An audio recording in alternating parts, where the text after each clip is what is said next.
6 relationship red flags to avoid at all costs. Thank you so much for tuning in for today's video. So today we're going to give you a lot of information. Keep on listening and I hope this helps you. I remember this one time one of my friends told the story about somebody who made a joke with one of his other friends at a bungee jumping place. So this guy was very afraid to bungee. They convinced him to eventually go. So they tied everything around his feet, and just as he jumped, somebody screamed, "Wait, it's not tied," and the guy got very anxious again. So I think that was a very, very weird but probably a very funny joke to play. But the guy was tied and he was fine. I was thinking about this. Say for instance you go bungee jumping and somebody tie the ropes around your feet. They tell you it's tied, and just as you believe they are tied, they slowly begin to untie them again so that you can fall and get hurt and get very hurt. So that is what a toxic relationship can do to you. It can kill you emotionally. It can kill you spiritually. Bryant McGill said, "Toxic relationships are dangerous to your health. They will literally kill you. Stress shortens your lifespan. Even a broken heart can kill you." Toxic relationship causes a lot of stress, causes a lot of anxiety, and we all know that stress and anxiety can be very bad for your physical health, and yes, it can eventually kill you. John Mark Green said, "Toxic people attach themselves like cinder blocks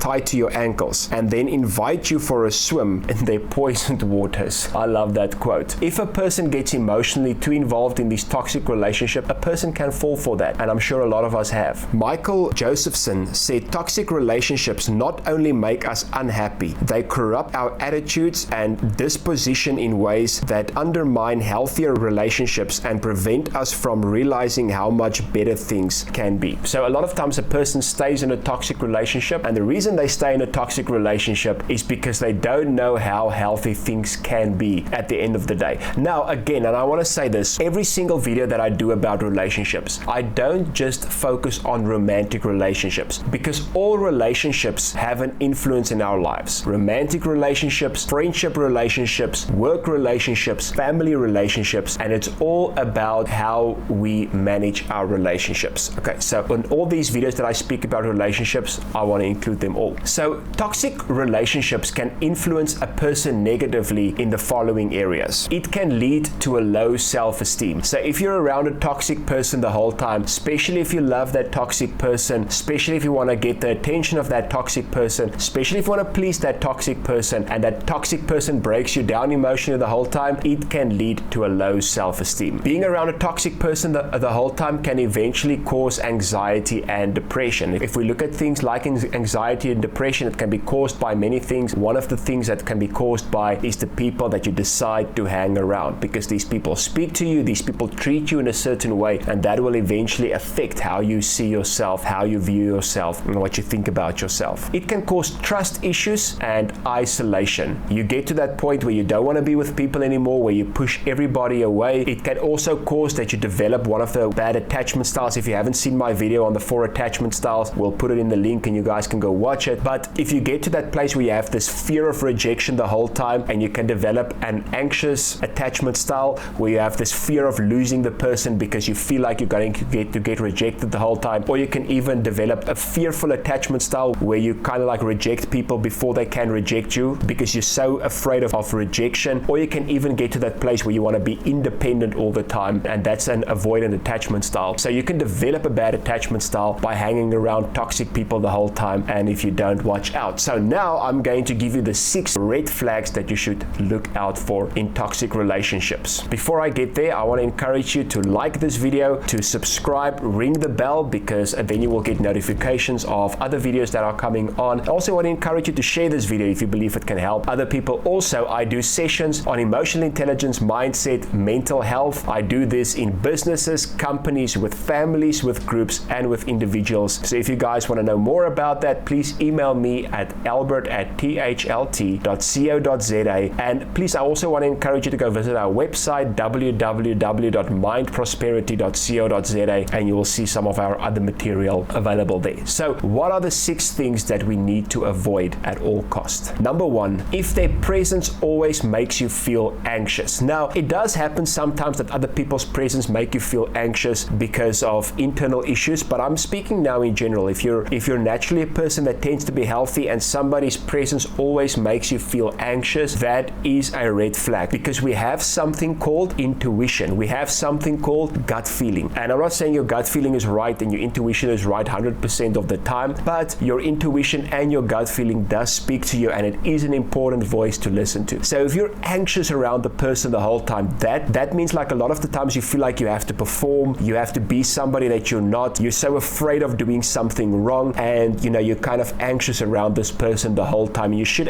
put a question mark on it and say, but why am I anxious around you? I'm not speaking about a healthy respect for another person. I'm speaking about if you literally get to that place where you feel very anxious. Number 2, when they make your opinion feel stupid. You get to that place where you feel like you cannot say anything anymore, you cannot have an opinion, because every single time you voice or you raise your opinion, they will use the words, no, you are stupid, your opinion is stupid, or after raising your opinion, you will just feel, I am stupid. I should have never said that. So if they make you feel stupid every single time you raise your opinion, it's a big red flag. Number 3, your needs are not important to them. I was listening to this thing on marriage by Dr. Darius Daniels, and he said, there are some things that only your wife or only your husband can give you. And he said it's like shopping at a supermarket, but you can only shop at one supermarket for the rest of your life. And he said, but if that supermarket doesn't have on the shelf what you need, you're always going to feel that emptiness, right? So in a healthy relationship, you should be able to tell that person, this is what I need. These needs are very important to me. So if somebody makes you feel like you're not allowed to share your needs, if somebody makes you feel like you